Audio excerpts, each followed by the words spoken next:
Sa Barangay Quebiawan sa San Fernando sa Pampanga, may isang estero na ang pinakabukana sa ilalim ng tulay. Dito dumadaloy ang tubig mula sa mga imburnal ng Angeles at San Fernando.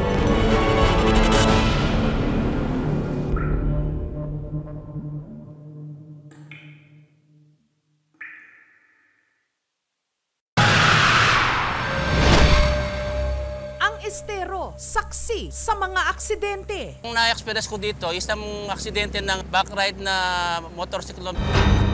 Saka isang nasagi ng bus. Tumilapon din dito sa estero na ito.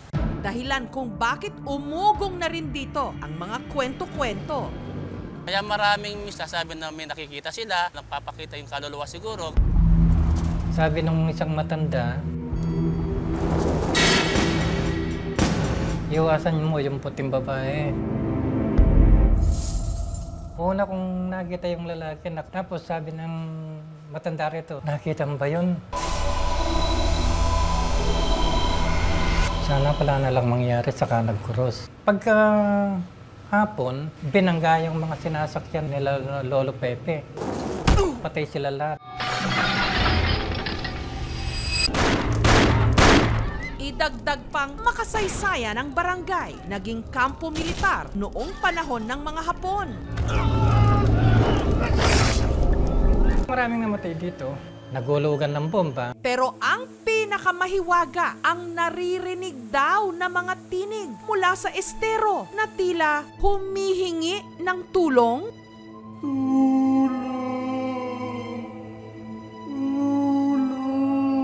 Yung daing na malalim parang nanggagaling sa tapayan, ilalim na lupa.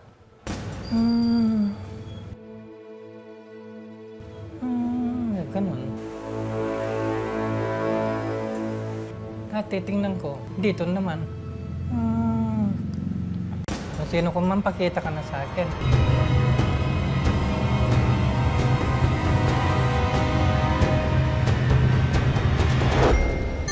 Sa kabila ng mga ito, ang mag-asawang Edgardo at Rowena, walang katakot-takot na sa tabi pa ng kalsada, ipwinesto ang kanilang paninda. Pandemic, wala kaming tiyangge, pumunta kami sa kanto. Pero umaga ng Setyembre 13, ang mag-asawa, Kinabahan kami. Parang nanging paparandam. Natakot kami. Alas mataas yung balahibo. Tumitingin-tingin ako sa highway. Ba't may narinig akong tulong-tulong? Sabi, hinahanap ko, saan kaya yun? May naririnig akong boses, saklolo. Tapos tulong. Kinikilabutan ako ng konti. Dahil yung narinig mong boses parang may lalim eh.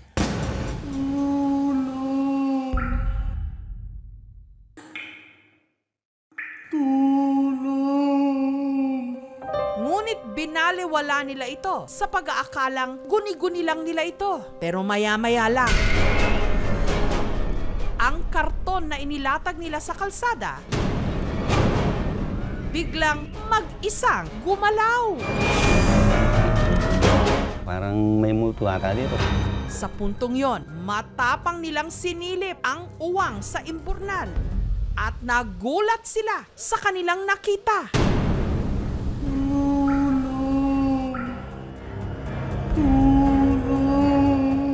Dahil ang boses na kanilang narinig na inakala nila mula sa multo,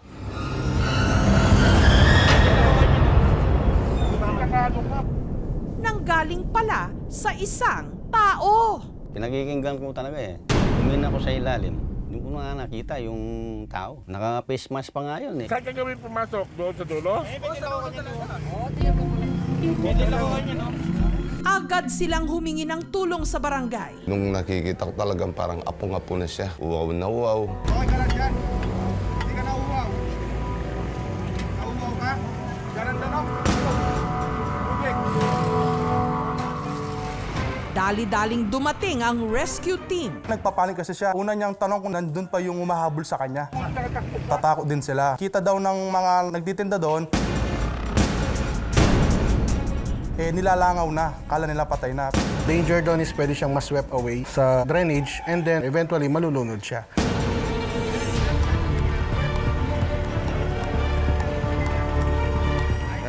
Truck.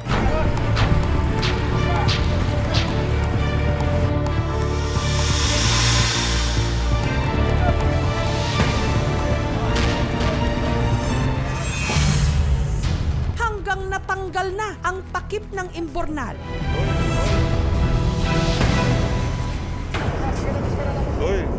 Ilang saglit lang. Nakalabas ang lalaki.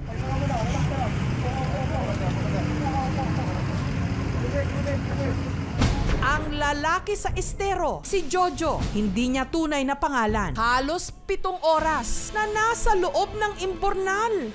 Pero paano nga ba siya napunta roon? Bakit? Bandang alas 12 ng hating gabi nitong September 13. Ay, bumaba pa ako ng bike, umihi, tapos may sumigaw po sa akin. Hoy, anong ginagawa mo dyan? Hindi po ako sumagot, may narinig po akong boses. Baka asit yan, sabi sa akin. Eh, may tao pong lumabas. Yung isa po, nakita ko may barel.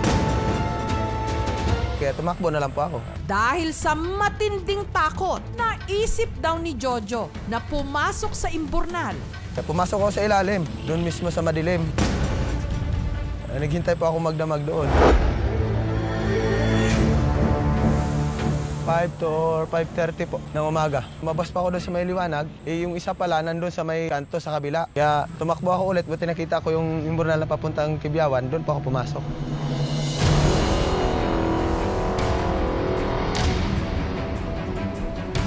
Nasa kalahating kilometro raw ang binaybay ni Jojo sa imbornal. Pag sumisilip ako, tinitingnan ko muna na sure na tao yun o baka sila rin na nag-aabang sa akin. Sure na ako na may nakita na ako maraming tao tapos may mga babaeng nagtitinda. Doon na po ako humingin tulong. Yung lugar kasing yan, meron nagaganap talaga pagdating dun sa mga usapin ng illegal drugs. Meron din siyang ipinagtapat.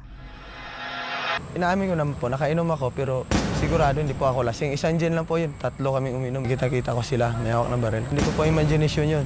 Totoo po yun.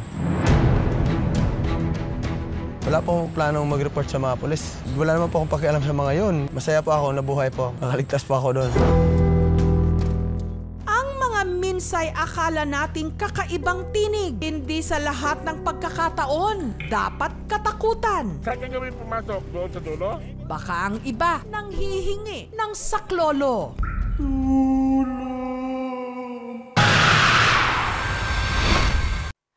Thank you for watching, mga kapuso. Kung nagustuhan niyo po ang videong ito, subscribe na sa GMA Public Affairs YouTube channel.